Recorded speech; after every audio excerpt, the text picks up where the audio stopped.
Hello, everybody, and welcome back to another Walk, Talk, and Rock episode.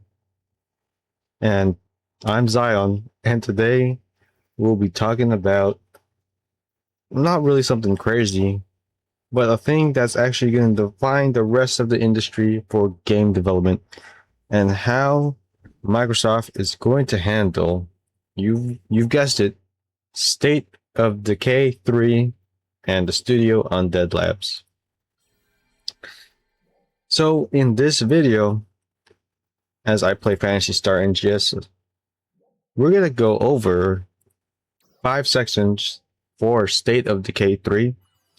I'm gonna go over, Undead Labs, the origin, and through the Microsoft acquisition that happened like in 2018, I believe. And then section 2, which is why State of Decay is special. It's not just any kind of zombie game. The third section, I'm just going to talk about like the fan reactions, the sentiment that we've seen online in forums like Reddit, and we're going to explore the exhaustions, the doubts, and what people fear is going to happen.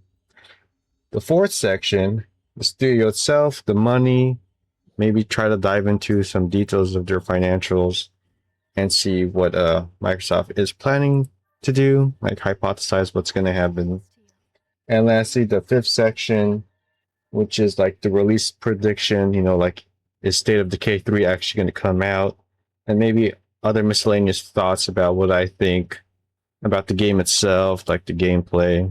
But we're going to like touch upon that in every section. Let's start.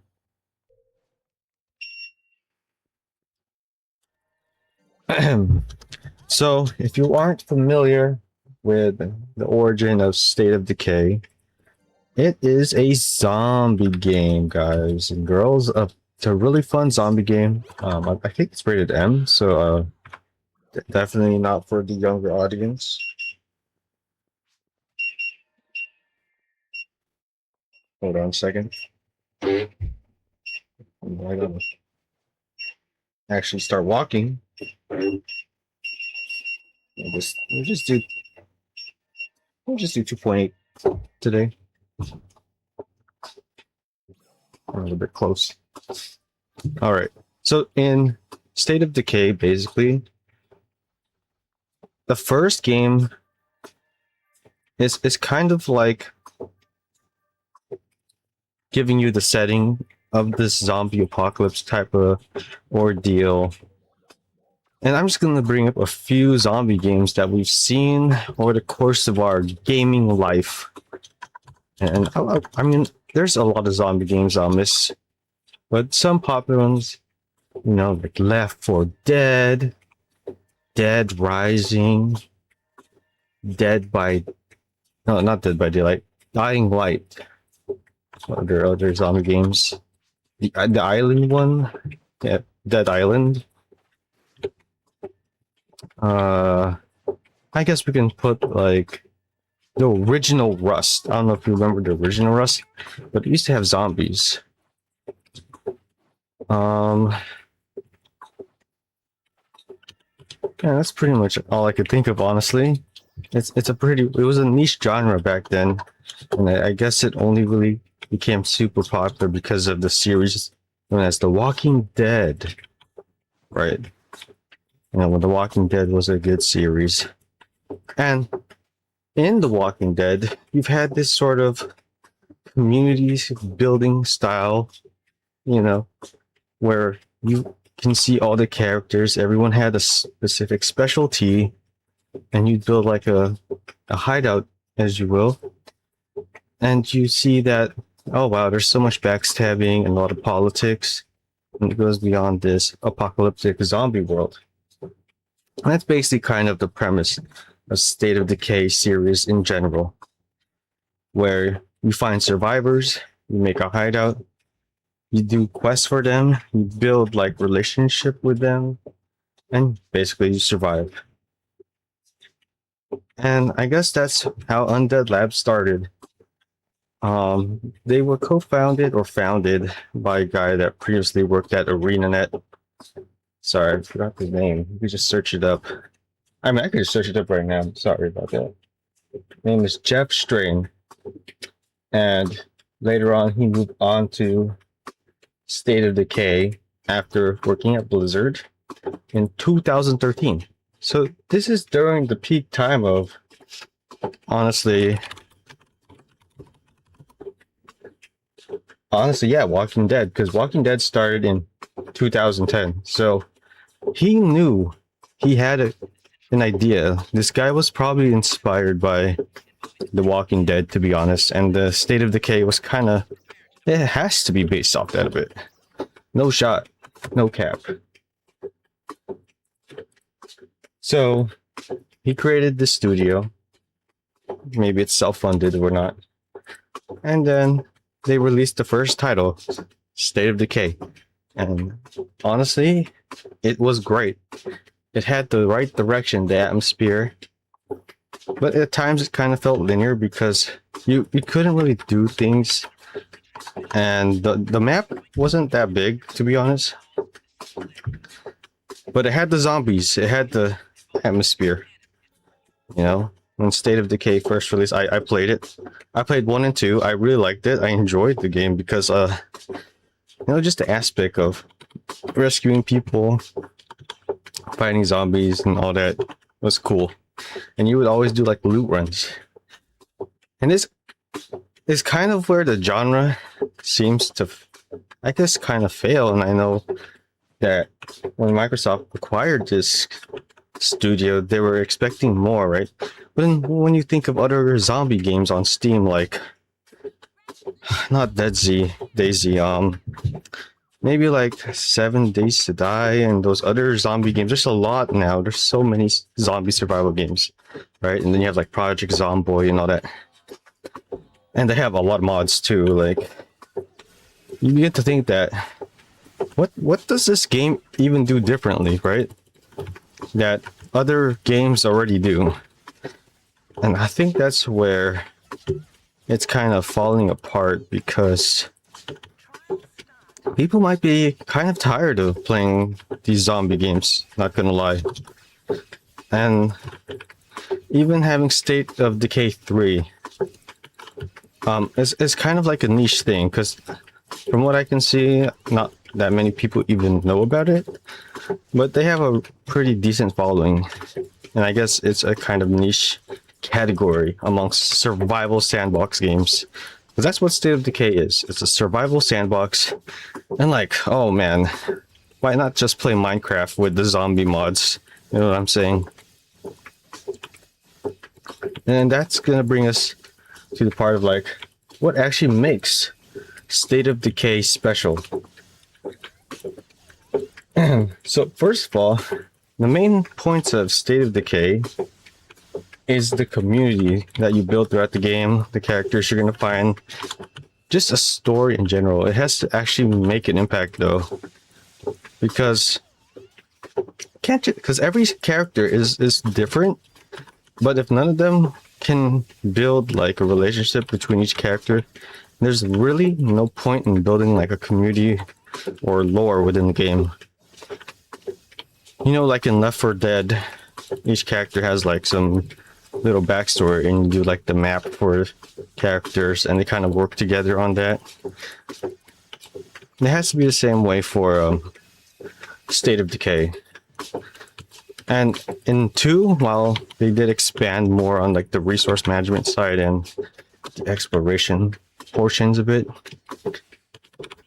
it's still severely lacking, because it's kind of a bland survival management game. So another thing that State of Decay has is permadeath, right? And I already mentioned resource management. Different stories and like side quests within the game. So it's not like you're focusing on one thing and hopefully the goals of other people align with what you're doing in the game. And they must improve these formulas, like what I said, not turning into a generic survival sandbox game.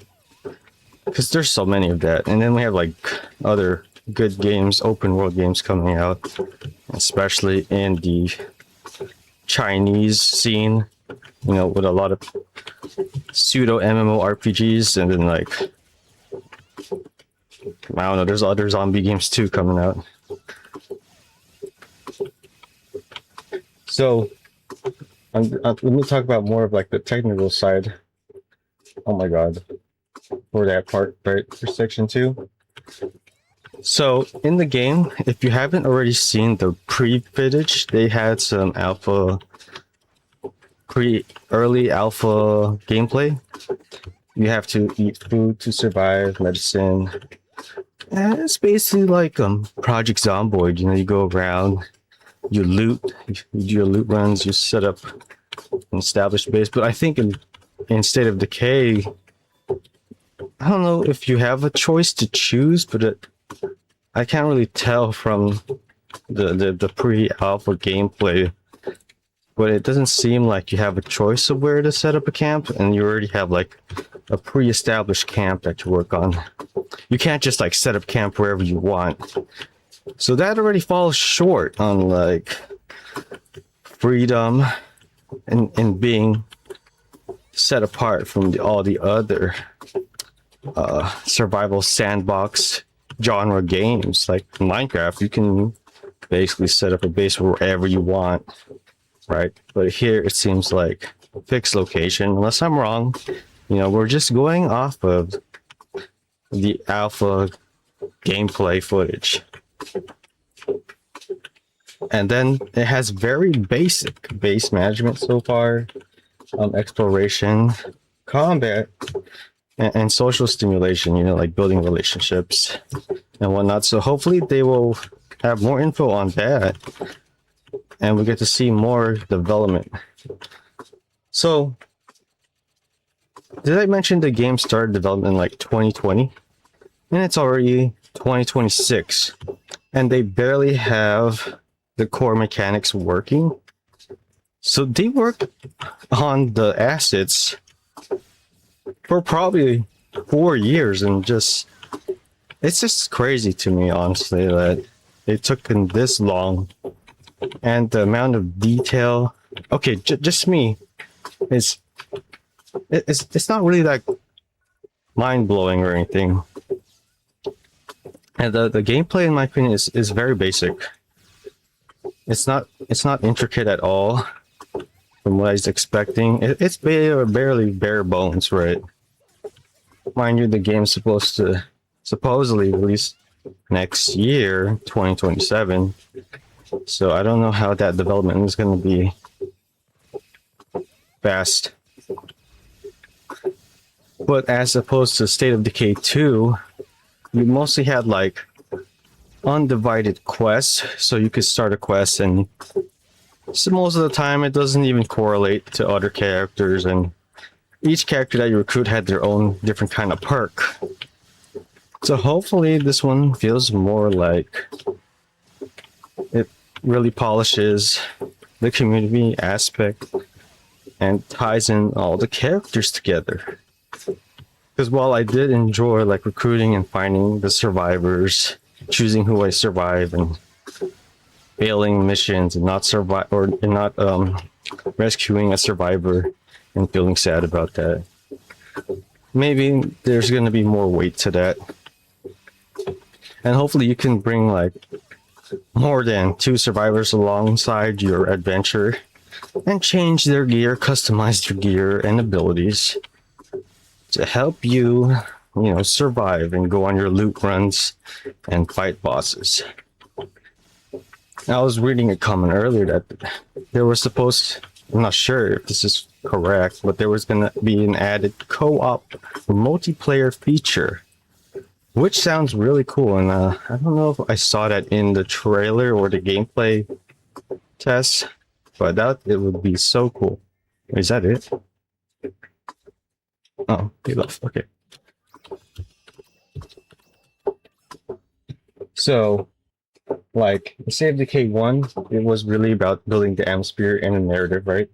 State of Decay 2, it tried to deepen the gameplay loop and the systems already in place So I would think that State of Decay 3 is going to combine all of these and expand it even more. Obviously, because, like I said, the survival sandbox genre is very saturated right now. And if they want to stay on top of it, they got to look at these other games that have more freedom, customization, and actually more mods in general. Like if State of Decay 3 is not moddable, honestly, I just wouldn't want to waste my time and effort on this game that may hit or not. So that's a question for you right here. Can State of Decay 3 become the definitive version of a series without losing its rough and predictable identity? You know, being that zombie game that's honestly just modeled after The Walking Dead. Is it going to have those kind of storylines? Is it going to have those twists? Is it really going to make you want to come back to it? Or is it just going to be one of those one and done zombie games with very little replayability? Because if the core main gameplay loop is bland and boring and unrewarding, of course you're going to feel like it's not worthy of your time. And your time's an important aspect of every person. And that's going to segue into the third section.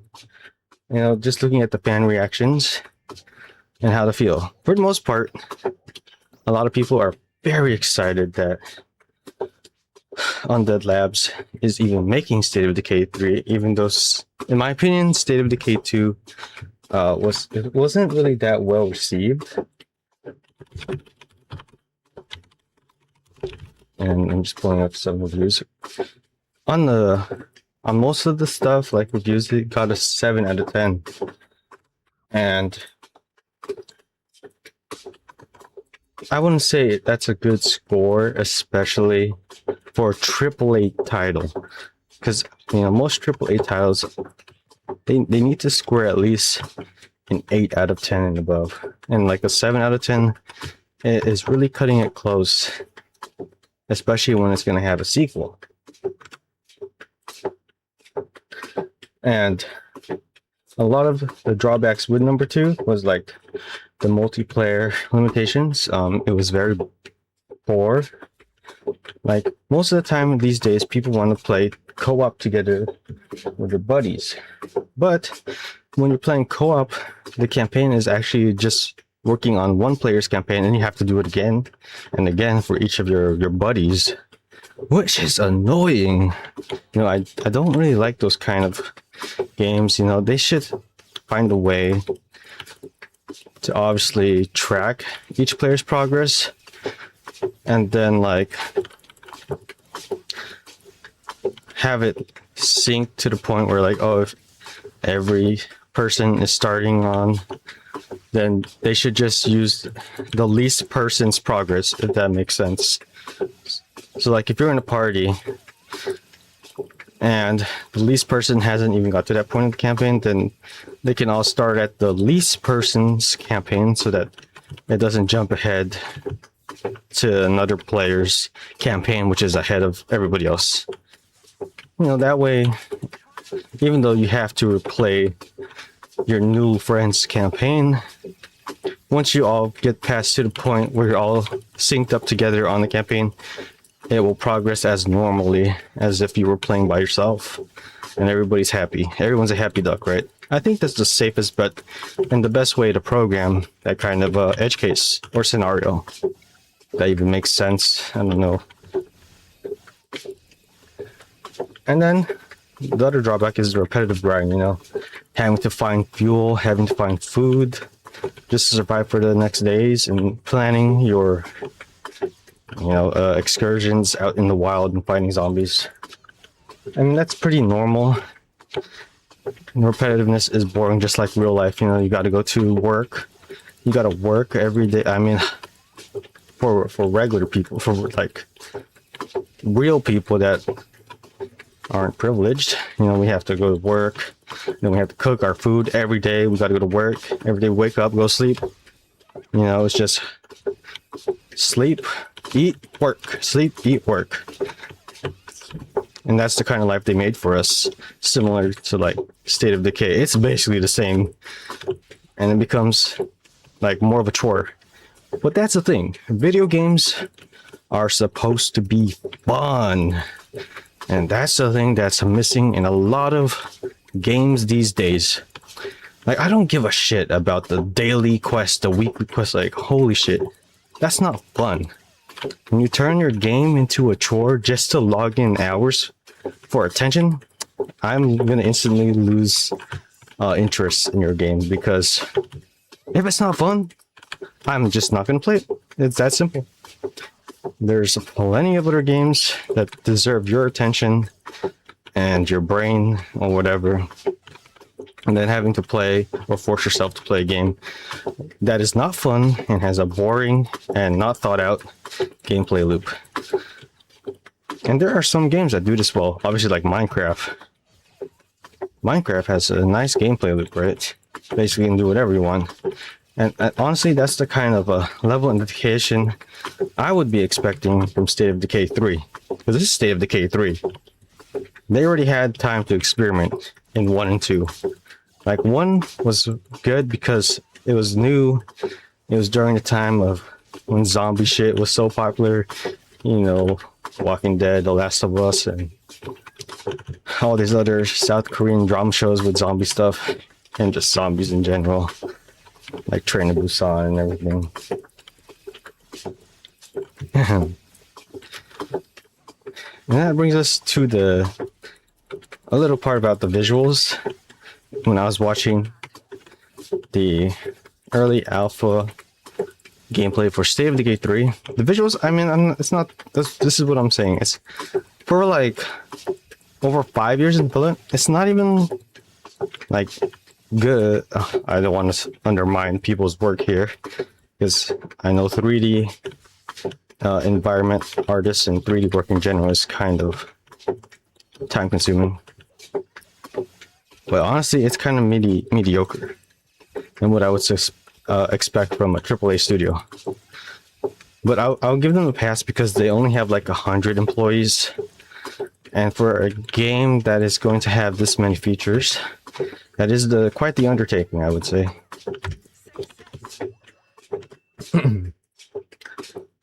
So we'll see how that holds up.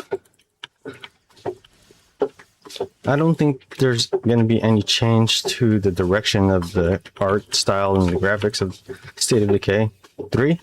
But if you're already satisfied with the alpha gameplay footage, I think that's pretty much going to be how it will mostly look like, honestly.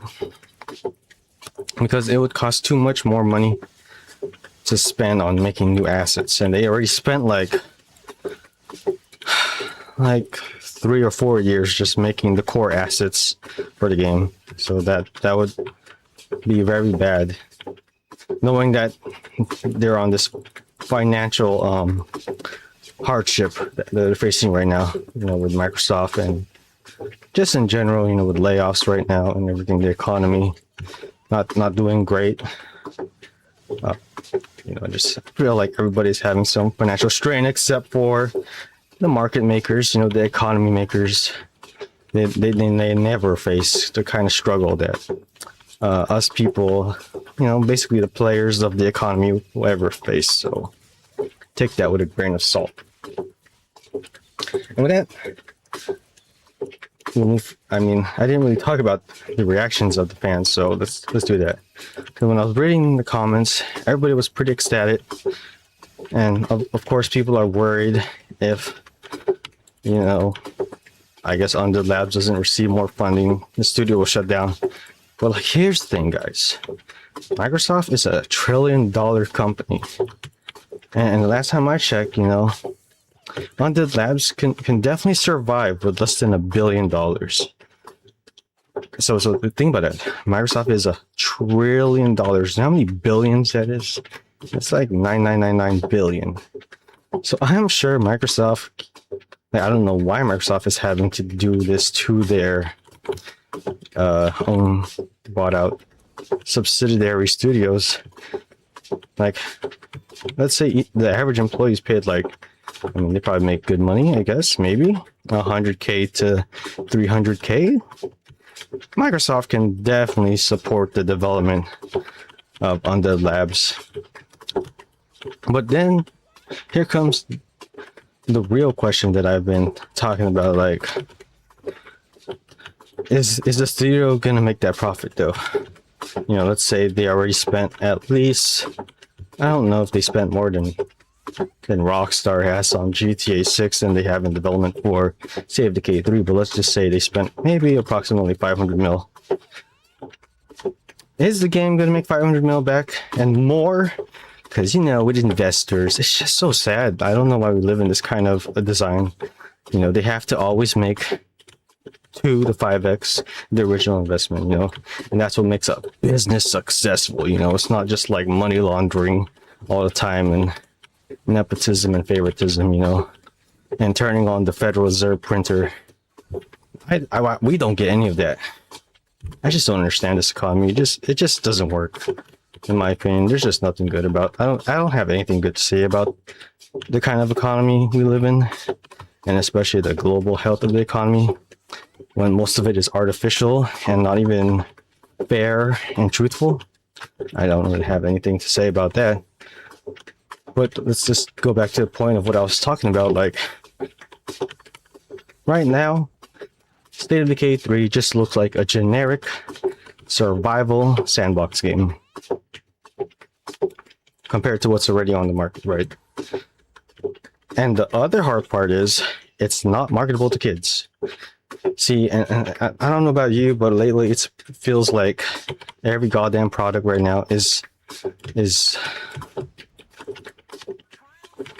Disney-fied, I guess, or family-fied, whatever. So it could be marketable to kids, which is just funny because, like, they don't even have any money. But I guess that's how they see, you know, business people see. You know, if they can get a whole generation of 10-year-olds to buy into their games, then they got long-term profits. And that's how you have to think as a business person. Because, okay, we're going off a little tangent here.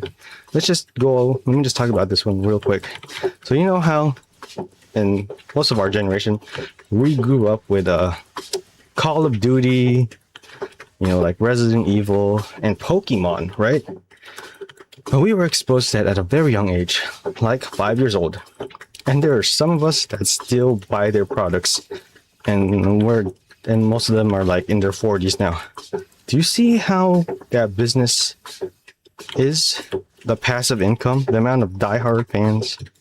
So like when we talk of State of Decay and if Microsoft actually has of course they have intelligent business people because they're all from well-known colleges and education, but anybody could read anything and think real hard about stuff. They realize, man, State of Decay is such a niche thing that it probably won't even make our money back. And that is a very valid point.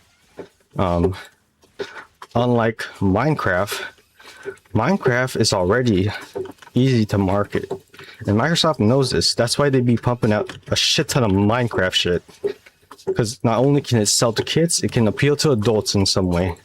And then you have like mods that make the game even more, I don't know, adult rated because of like blood and stuff and whatever. And they're like, oh wow, so they really outdid themselves with Minecraft. And with the reactions compared to Minecraft and to like Undead Labs, I'm guessing they just don't see how it's gonna make the amount of money they've invested into it. Which is why a lot of fans are blaming Microsoft for like all these woes, bells and whistles that they're facing right now. And some people are even questioning the development process. And I would be too, because like I would be thinking that they would have kind of reused some old assets and all they had to do was just upscale a lot of stuff. I mean, we have a lot of AI tools and a lot of machine learning tools that are accessible these days, so I just don't know what's going on there. Like, honestly, the asset creation should have been done in literally 1 to 2 years, and then the rest is spent on the gameplay, core mechanics, story, and more content. So I don't know what's going on there.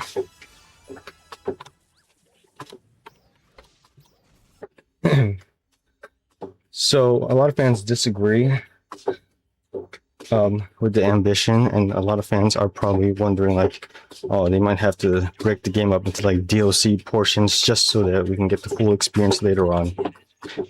I'm not even sure if that with State of Decay they had DLC. I think they did have DLC, and it really added to the game. But that's just kind of sad, you know. We have to pay more when the base price of games is already expensive. So the question here would be like, are fans losing faith in the game? Or are they mainly losing faith in Microsoft's ability to delegate and manage the studio into delivering State of Decay 3? You know, I was very excited when I saw the gameplay trailer and the trailer in general. I'm particularly excited about the base management and just everything about it. It feels more like an actual, kind of like an RPG game. And I think a lot of people like that aspect. But then again, why couldn't you just play Minecraft with the zombie mods, right?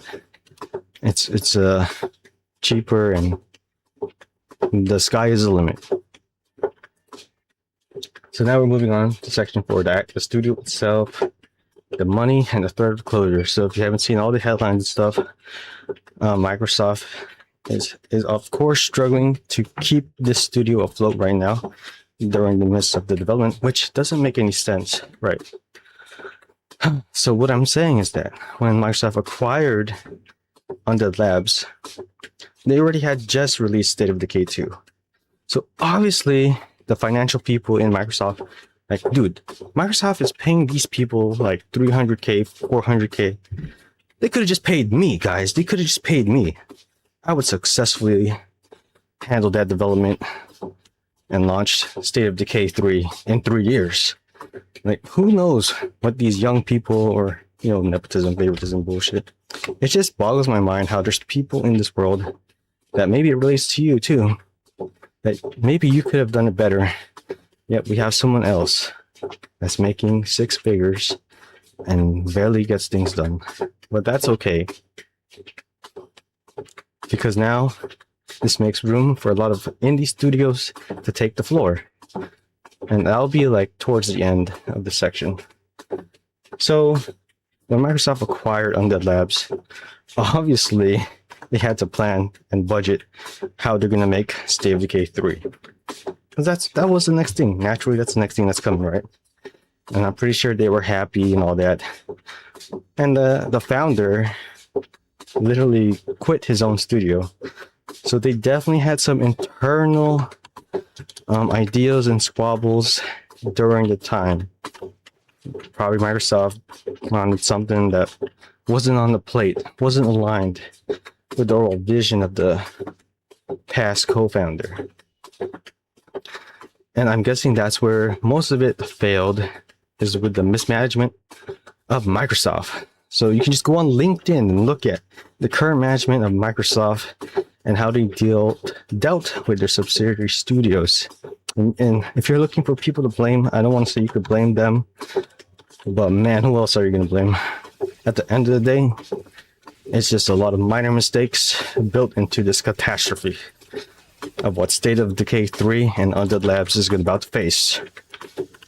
So if you've seen the headlines, some are speculating that there's either going to be a buyout, Microsoft is going to have to bite the bullet and increase their debt liability, or Undead Labs is going to get dissolved and the IP is just going to get, I don't know, left to die in the Microsoft hands. So you let me know in the comments below. Do you think Undead Labs should get acquired by another company? Should Microsoft, a $1 trillion company, just bite the bullet and give what the people want and do it for the legacy of State of Decay 3? Or should they just dissolve the entire studio and then we're gonna have another more unemployed people. You let me know.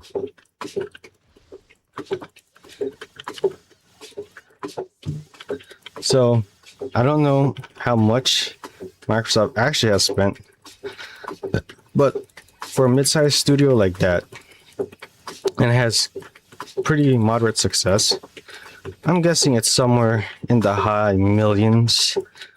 I would say like 500 million, but not near a billion. I don't think so. It's like I said, it's a niche genre. It's a very specific type of game, and it doesn't appeal to everybody.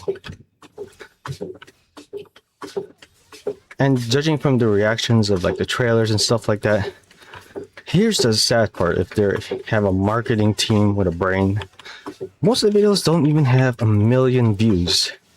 So you know the game is not going to generate that much.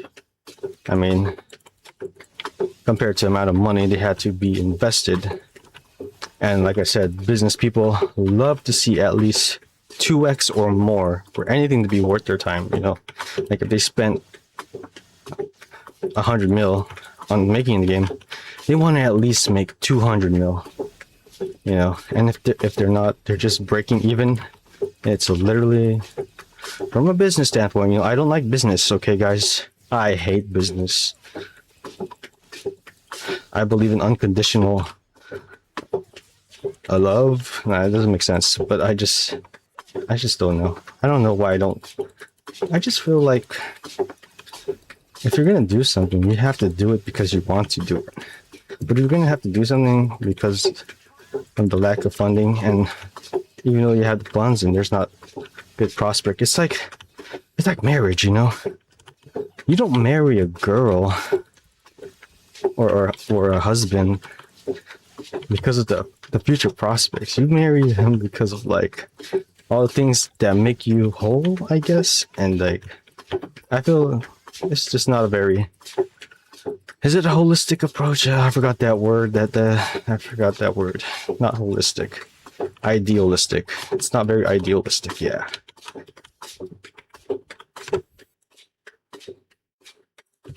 So Microsoft only has those 3 options, and from what I can see right now, I think Microsoft, you gotta beg them, because obviously it's their power in their hands.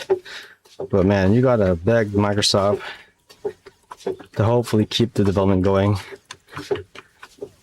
And let's just say the pre-sale orders are weak. Ah man, Microsoft is really gonna not like it, right?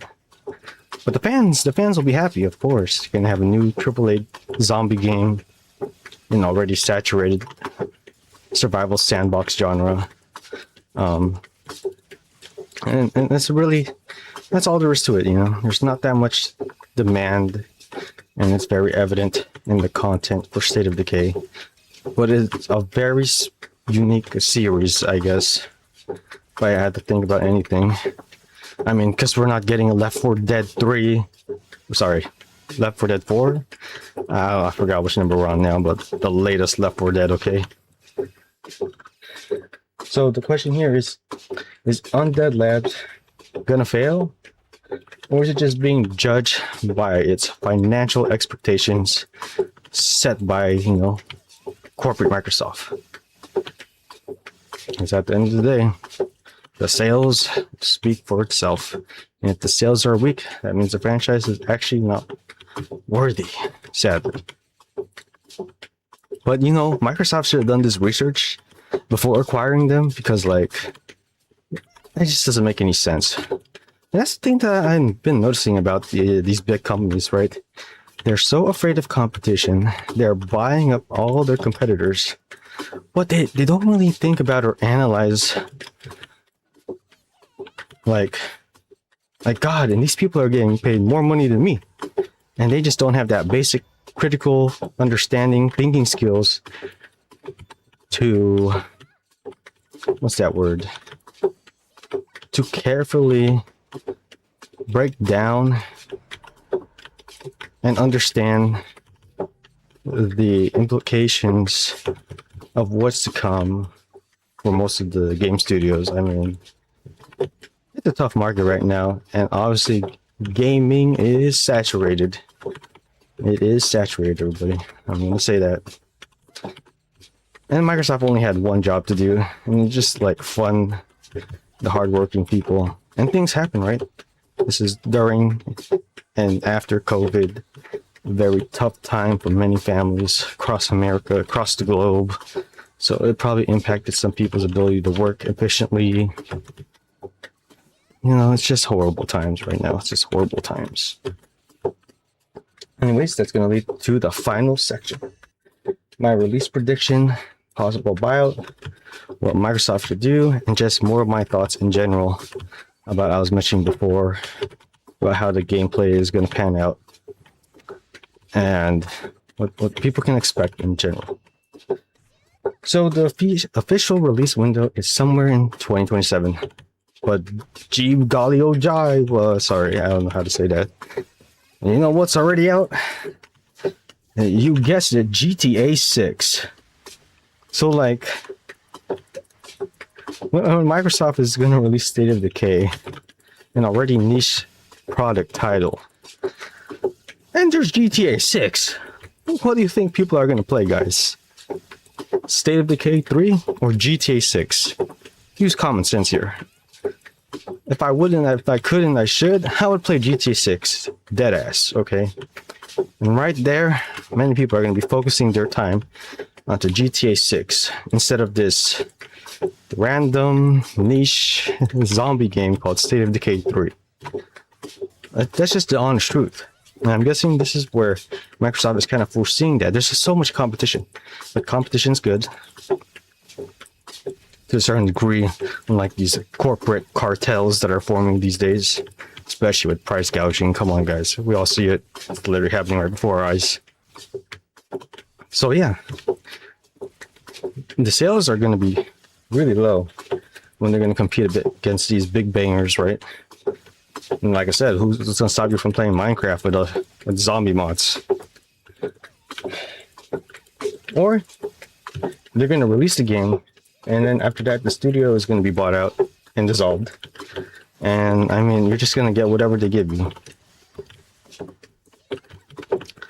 And what people don't want to see is a full cancellation of the entire series. You know, we've already seen some struggles with Bungie, you know, the original people of Halo, and like the original founders of like Call of Duty and all that stuff. It's like, damn, holy shit, man, we're on a train of catastrophe right now. You see, but everything's going bankrupt. Everybody's doesn't know where to put their money. That's why everybody's just, well, not me. You know, I'm not a part of that equation. I'm outside of that box. You know, everybody's just putting their money into the casino or whatever. You know, the stock market.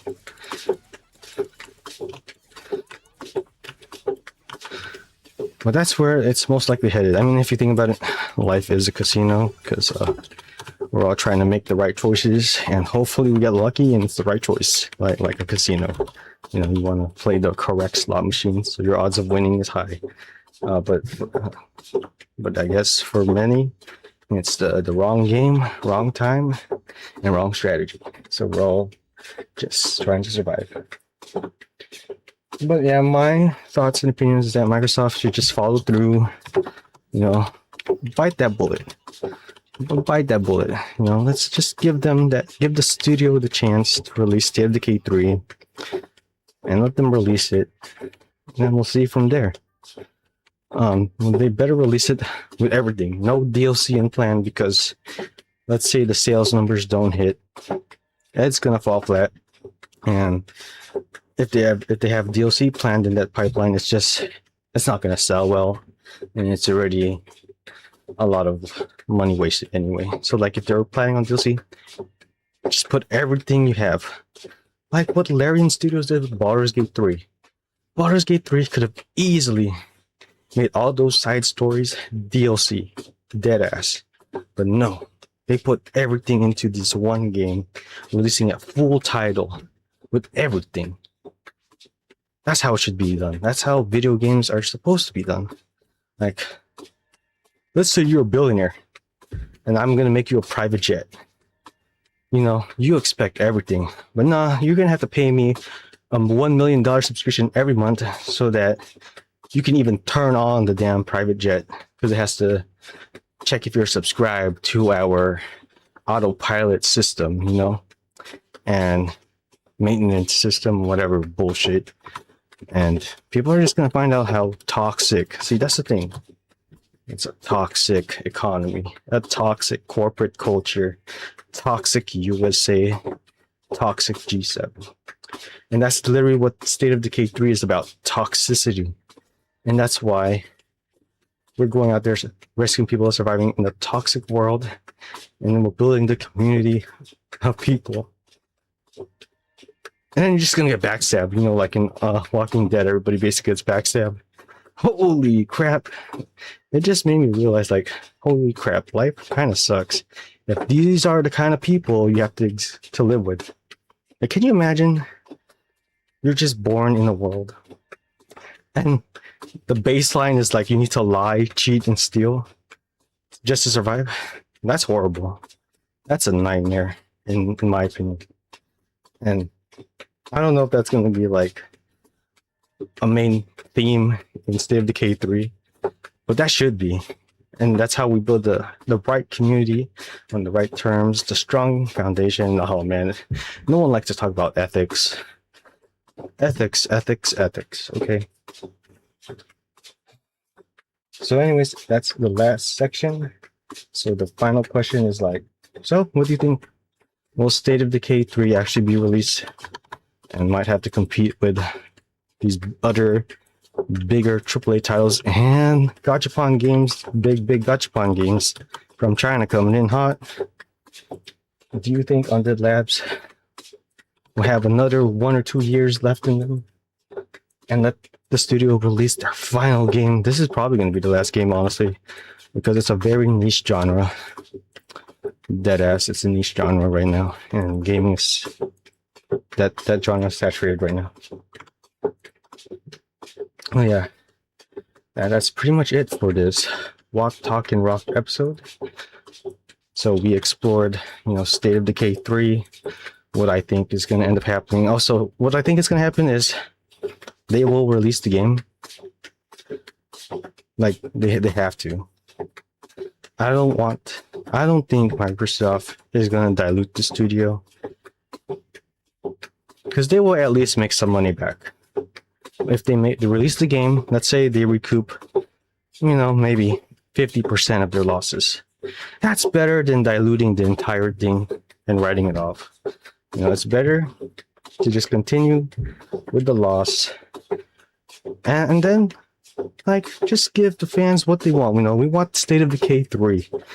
We want to experience what these people have put their life into for 7-8 years, all right?